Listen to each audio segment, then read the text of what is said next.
Marco Show, toma um café, número 6.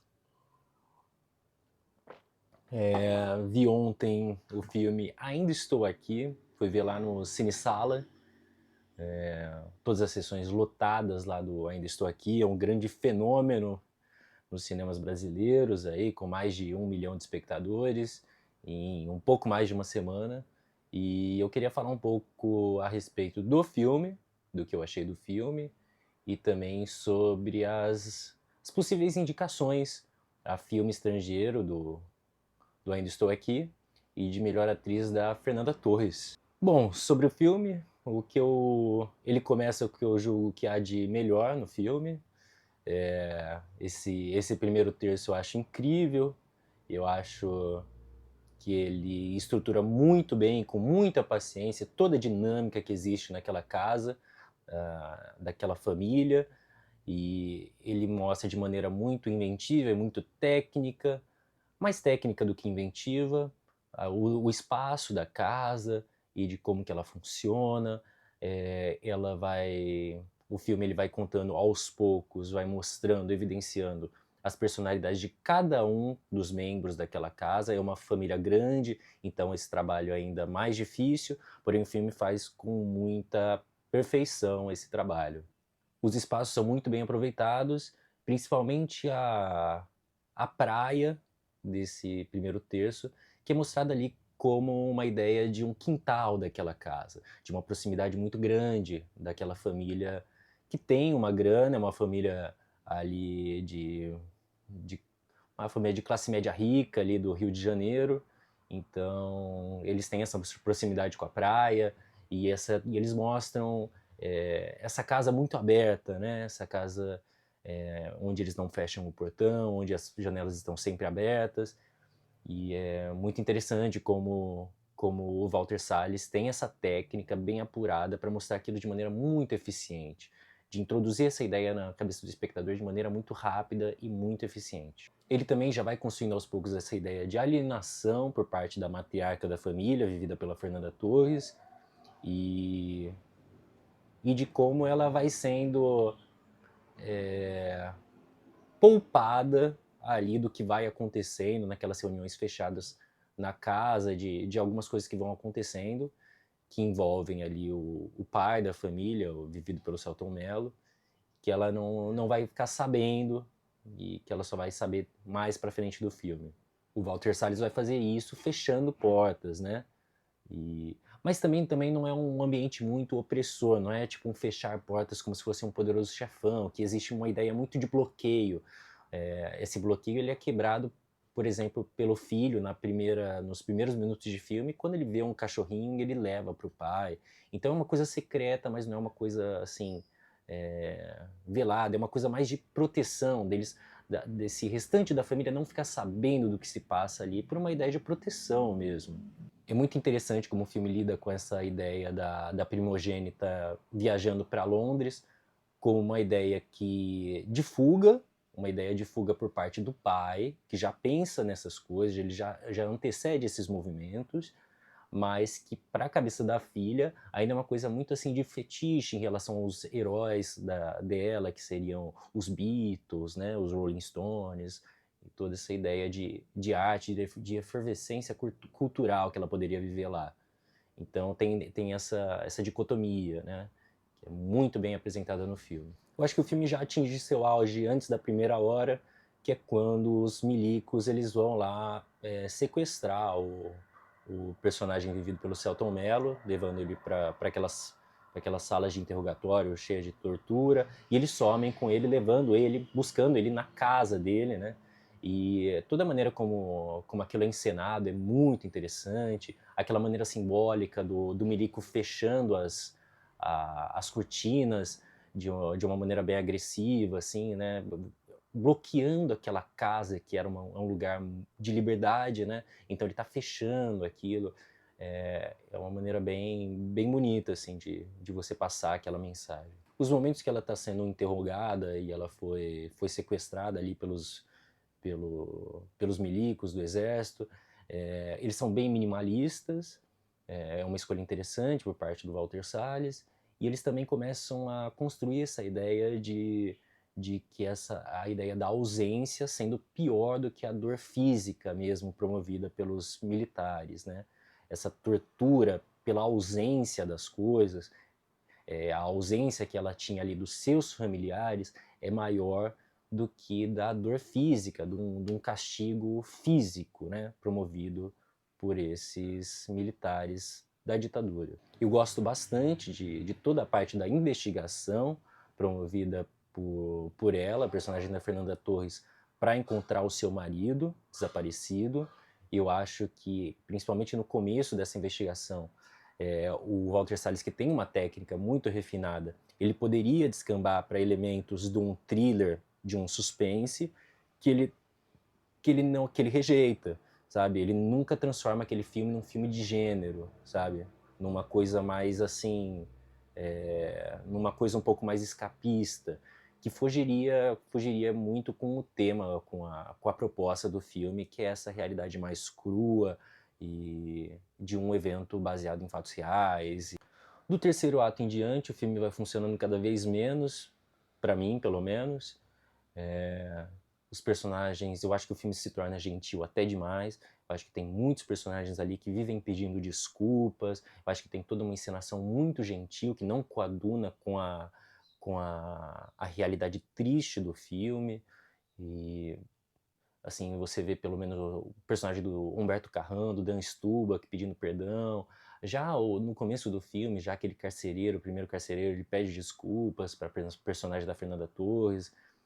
Essas coisas eu acho que elas tiram um pouco do impacto do filme. E eu acho que o filme ele vai evoluindo ali e já um público totalmente à mercê do filme, pela qualidade mesmo que o filme tem, em construir esses elementos, em construir toda aquela ambientação, o filme ele não consegue espremer aquela laranja até o final, assim. Eu acho que tem, por exemplo, naquela cena dela obter o certificado de óbito do marido, o jeito que ela é encenada, sabe? Todo aquele desvio que faz com o personagem do Marcelo Rubens Paiva assinando o livro dele para escrevente que trabalhava lá, aquilo é um desvio desnecessário, sabe? Aquilo, ela tira muito da dramatização daquela cena. E também eu não gosto da participação da Fernanda Montenegro, eu acho que ela também desvia o foco da história. Eu acho que a presença de um ator grande desse nível, assim, ele tira muito a atenção do espectador. No resumo, eu achei um bom filme, vale muito a pena, e as pessoas têm se emocionado muito, muita gente fungando o nariz ali durante o filme, no ato final, assim. Então é um filme que tem funcionado bastante com as pessoas. Bem legal poder ver assim um filme desse tão impactante aí. Eu lembrava de algo parecido assim desde não lembrava de algo parecido assim desde o Marighella, assim, naquela volta do cinema. Foi bem emocionante. Agora eu queria falar um pouco sobre Oscar e principalmente sobre as indicações, as possíveis indicações, né, a respeito desse filme.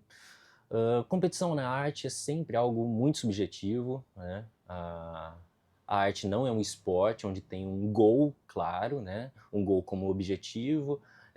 Você não tem aquele objetivo de você chegar primeiro, de você pular mais alto, de você fazer mais gols, de você fazer mais cestas do que o adversário.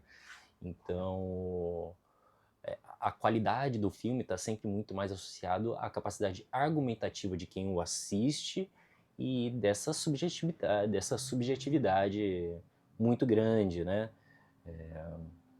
Então você poderia medir como, né? Como você vai medir, como você vai comparar esses filmes, já que é uma competição, você vai ter que comparar, né? Um filme contra o outro. E, por exemplo, como seria justo essa comparação? Você provavelmente precisa colocar um goal, né? Um objetivo. O objetivo poderia ser o quê? Um filme que seria a primazia do bem-fazer cinematográfico. A gente pode pegar, por exemplo, um filme que seria tipo A Lista de Schindler, certo? A Lista de Schindler é um filme que tem um sucesso muito grande de pública e crítica, é um bem-fazer cinematográfico estadunidense, né, que é a principal indústria do mundo.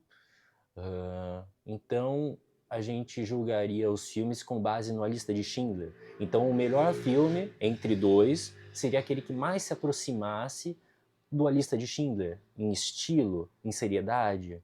Seria essa mesma comparação certa a se fazer? Então, por consequência, o melhor filme seria aquele que mais se aproximasse do bem-fazer americano.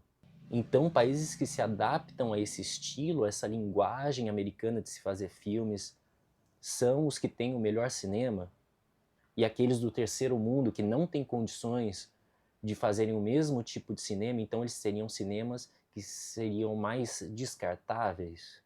É justo isso? A melhor atuação, por exemplo, é a mais parecida com as atuações em questão de estilo do Daniel Day-Lewis e as piores do Jim Carrey? Seria essa uma comparação justa a se fazer? Óbvio que não. Óbvio que não. Tem mais algumas questões que elas são muito ruins, assim, que o Oscar faz.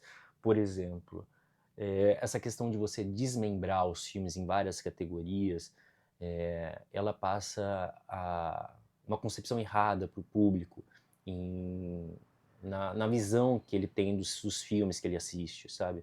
Você desmembrar, assim, questões em categorias técnicas como fotografia, direção de arte, efeitos visuais, efeitos sonoros, e as pessoas vão passando cada vez mais a deixar de verem o cinema, o filme, como um todo, sabe? O que é uma ideia muito perigosa, sabe?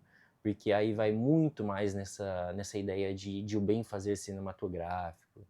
Outra também que não dá para entender é como a questão da direção ela é separada do melhor filme. Então, muitas vezes, a melhor direção não ganha de melhor filme.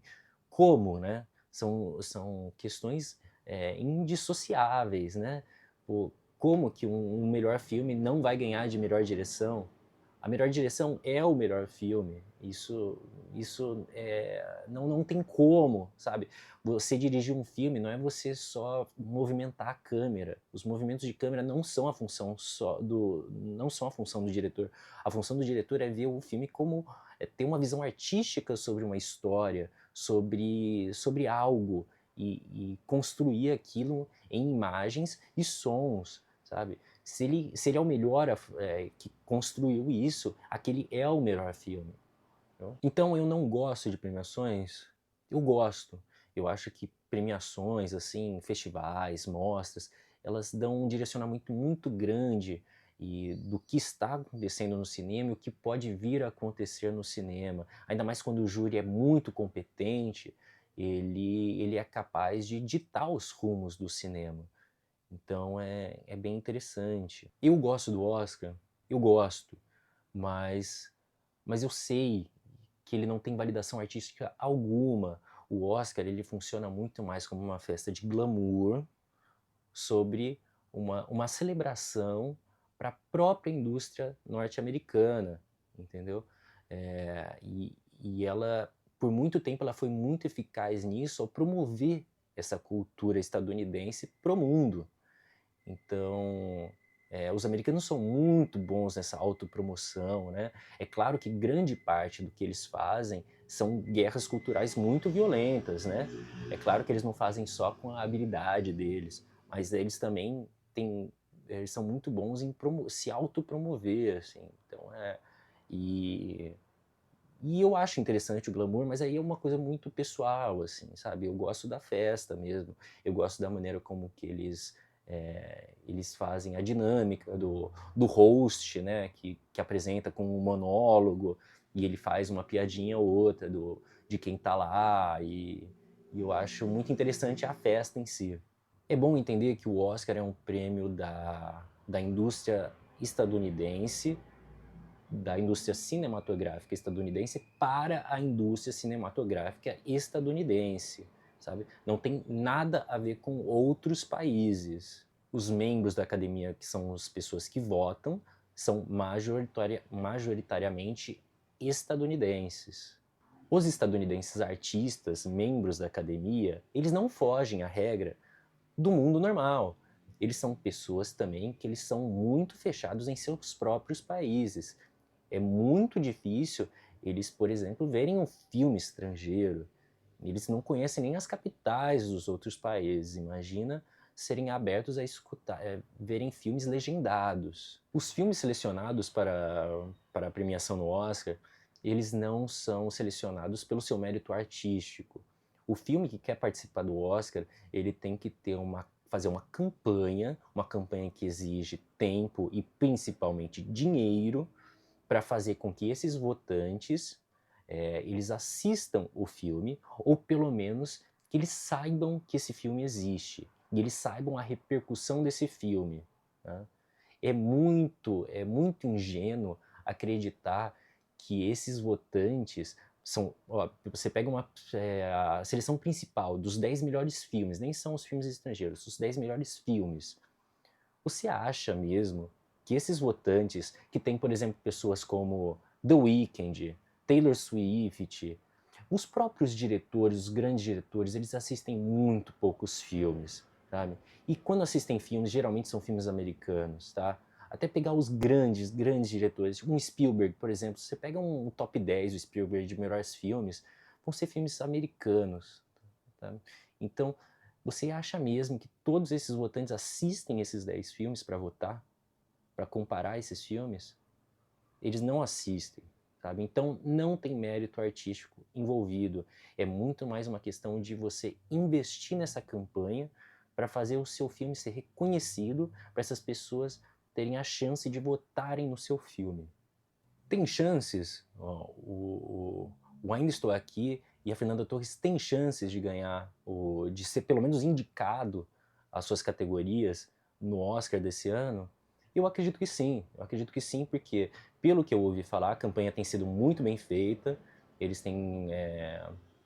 estão nos Estados Unidos já faz muito tempo nessa questão de você promover o filme, para as pessoas terem conhecimento dele. E, pô, se não for com o Walter Salles, né, o cara ele é filho de banqueiro, ele é o diretor mais rico do mundo por ser filho de banqueiro, e, pô, se tem um cara que pode injetar dinheiro nessa campanha, é o Walter Salles, né? Dinheiro e influência, né? Porque ele é um cara que ele praticamente tem uma formação americana, assim, no cinema, né? E os filmes dele, existe uma ideia de bem fazer cinematográfico americano, porque ele estudou lá, ele estudou na Califórnia cinema, sabe? Então, ele pode muito bem intervir nessa disputa aí a favor do filme que ele fez. Ele pode intervir de uma maneira que ele não interviu, por exemplo, quando a Cinemateca pegava fogo, né? Com toda a influência dele, com todo o dinheiro, ele não deu um pio sobre a Cinemateca que estava pegando fogo nesse sucateamento da cultura que foi no governo Bolsonaro. Sabe? Ele ficou quietinho ali, mas eu acho que pro bem do filme dele, eu acho que ele consegue muito ali influenciar os votos. Eu acho que sim, é importante esse Oscar inédito para o Brasil. Eu acho que tem muita gente que espera esse Oscar, então eu acho que seria bom para aquecer a indústria nacional, uma indústria, não é indústria nacional, porque não existe uma indústria cinematográfica no Brasil, né? Mas para aquecer o audiovisual brasileiro, só que eu acho que vai ser muito triste uma comemoração efusiva dessa indicação, desse Oscar que pode vir, por ser uma coisa, um viralatismo muito brega e muito... esperar a validação de uns gringos que provavelmente nem assistiu o filme que a gente fez, sabe? O cinema brasileiro já foi um dos top 10 cinemas mais interessantes do mundo, e foi justamente numa fase modernista onde estava propondo uma linguagem totalmente própria, uma estética nacional, sabe? Uma ideia de estética nacional, uns diretores que pensavam no Brasil e que pouco tinha a ver com os Estados Unidos da América. Eu acho que seria muito simbólico a gente, numa fase bem careta do cinema nacional, finalmente ganhar um Oscar. E Caetano Veloso, em sua frase clássica de não ter medo do New York Times, porque a gente deveria pagar pau para Oscar. Se vocês gostaram desse vídeo, se inscreve no canal, dá o joinha e compartilha com seus amigos, principalmente com aqueles que estão empolgadíssimos com a indicação da Fernanda Torres e do Ainda Estou Aqui, pra broxar eles, se Deus quiser. Show?